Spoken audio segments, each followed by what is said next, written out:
BEEX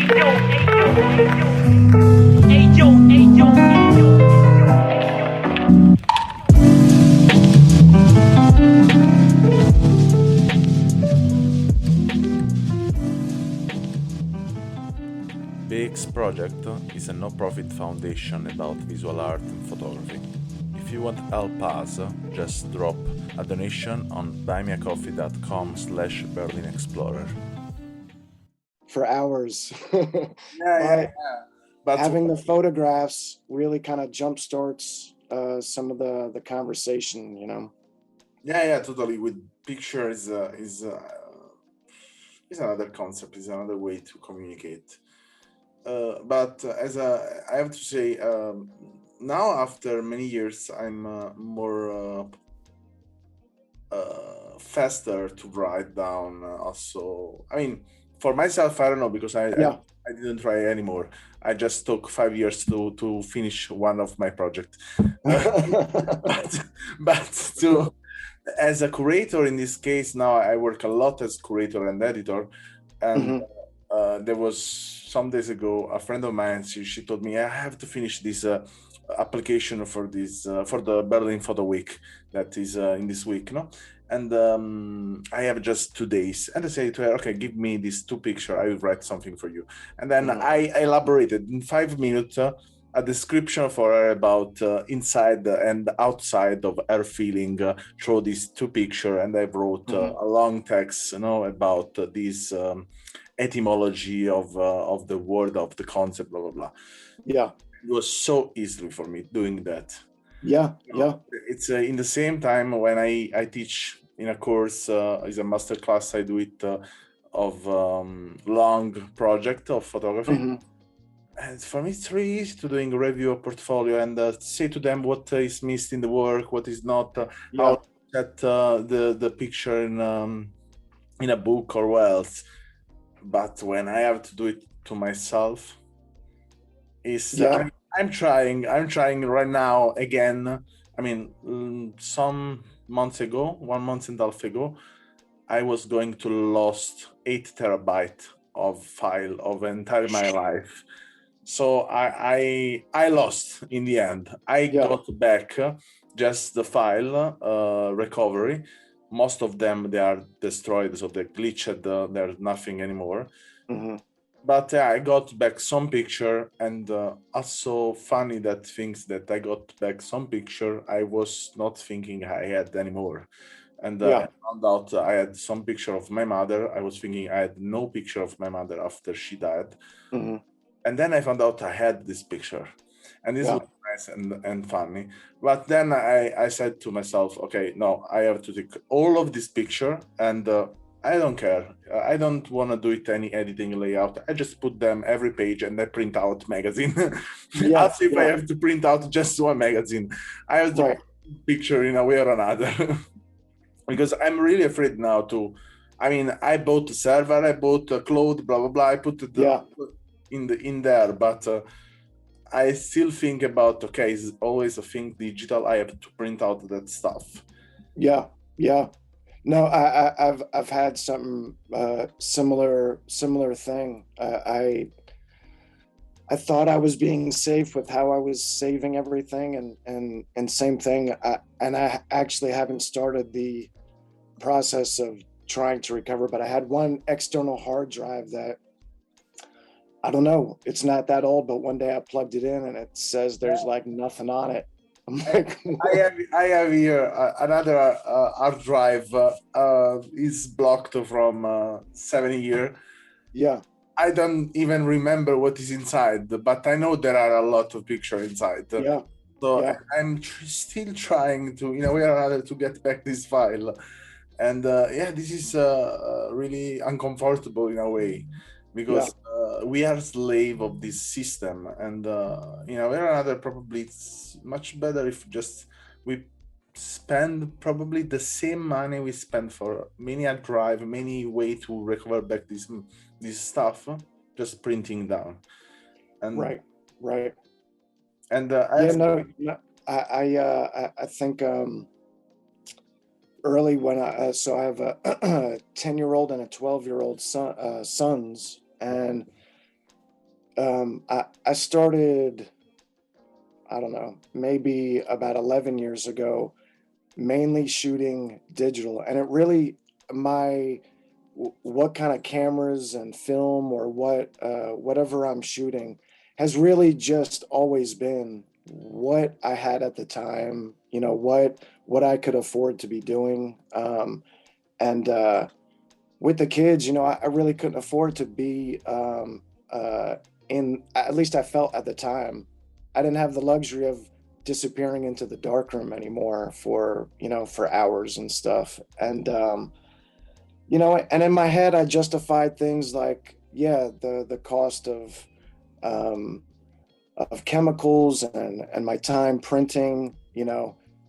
I kind of thought, so once I have the digital camera, I'm pretty much set. But Yeah. man, there's, between storage and things like this, I'm actually right now slowly starting to build my darkroom again, where I'm like, why did I, why did I do that?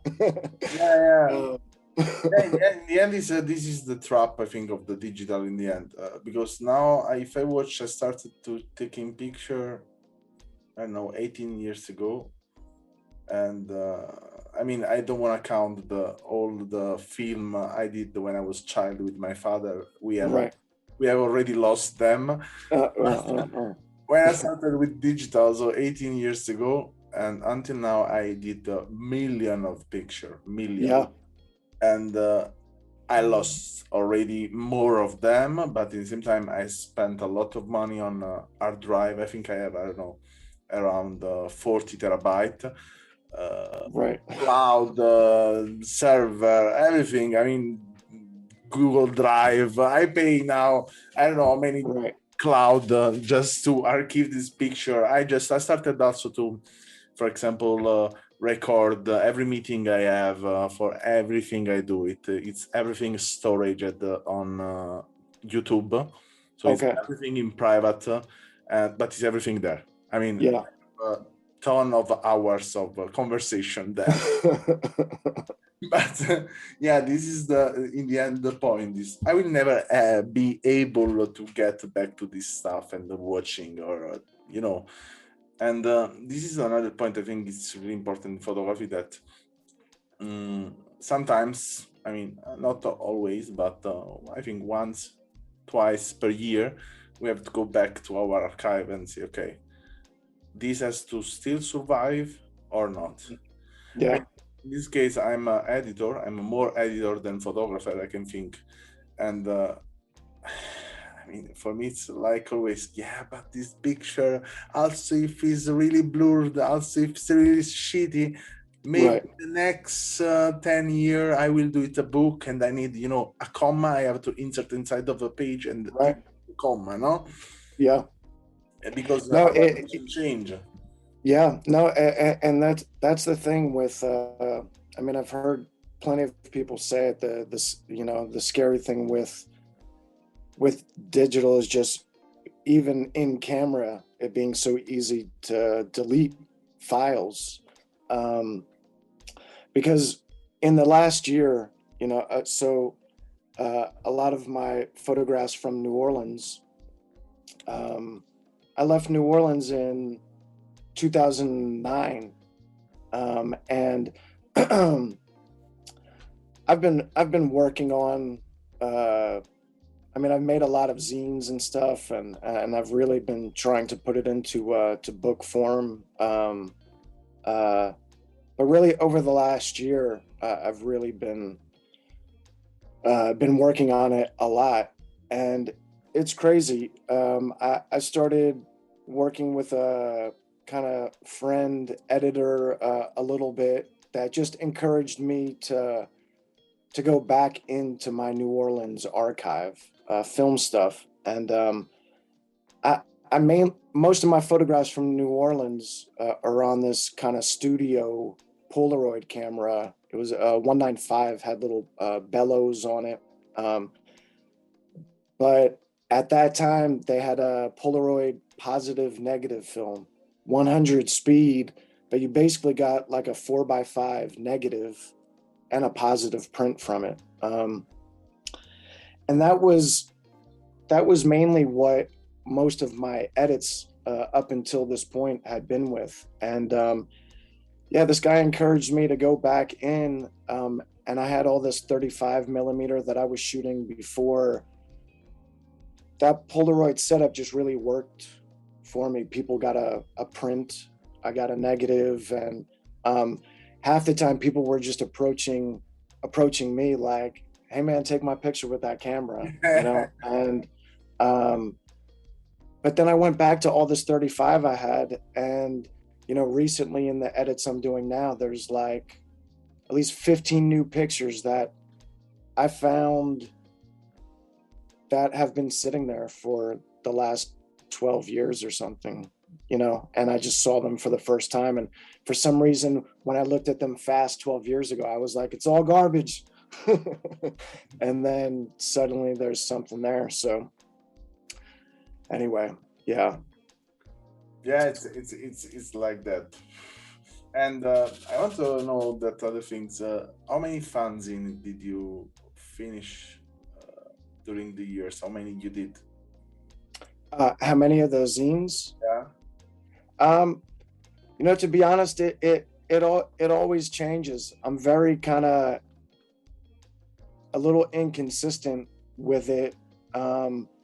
Just as far as, it's funny, once I make one, I don't know, I go on this high of making it and selecting everything, and once I'm done, I'm not great at selling. I end up giving them mainly away. I mean, I usually can sell a few with like my little some little online free store that when I want to sell zines, I'll open up. But half the time I'm sending them out to people and giving them to people. Yeah, the business part of all this, at least. Don't feel yourself weird, because I did that for years. I printed Yeah, by myself fanzine, yeah, and I give it away to people in the street. I mean, right. I did the same things. And but now, yeah, as I mean, it was a process also to learn, to try to doing this project by myself. And now Yeah. with project, I'm doing many magazines. I'm Okay. actually working on 10 magazine, Oh wow. and I'm having a lot of fun. I mean, if someone see what I'm doing, you can say you're fucking crazy, because I'm in same time working on 10 magazine, so connecting with the people, talking, accumulating. Right. For me, it's a game. I don't know. I like to play, Yeah. and more I play, more I want to play. Right.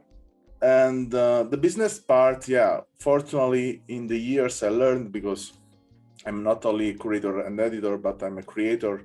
So then I sell myself as a self-employer, Mm-hmm. and I do it also. I create also business for my clients. Yeah. So this is a part that when you learn, it's more easy to manage, especially when you start to doing that for other people. And now, for Right. example, I'm working with a guy from Pittsburgh, and we are doing. I'm already did a book for him, so we did this chapter 1, and now I'm doing the chapter 2 and 3 of him work, and even I'm more excited to doing this work, because every book, every work I do it with him, we doing the business of that, and every money I get from that, he developed to a cancer Oh institute. wow. So everything he print and sell, he give to donation, and this is so. Nice. I mean, I really love to work with him, because we put a lot of creativity inside, and then this Yeah. he generate life. Mm-hmm. So amazing. No, and I think that's important. I mean, something, and not even so much through photography, but that I feel like I'm learning and trying to get better at, is just the just these connections of, you know, with people and their strengths. I mean, I found it more in like the trades. You know, I make money sometimes as on building sites and stuff, and just, you know, just that whole setup of, man, there's all these people that using them, not using them, but connecting strengths for a finished product. And you know, I like to read a lot of artist bios to make myself feel better at times. But you know, you have historical figures like W. Eugene Smith, who was like infamously horrible at editing his own work. I mean, he had some gigantic uh, uh, mega book he was working on when he passed away. That was just, when people, editors looked at it, it was like, it was just crazy. He couldn't edit his own work, but you know, he he made these connections at different times with different editors that were able to strip it down. It's so hard to edit. Thanks for listening to our podcast. Learn more about our project at allmylinks.com/BerlinExplorer or visit our Instagram and follow Berlin Explorer Project.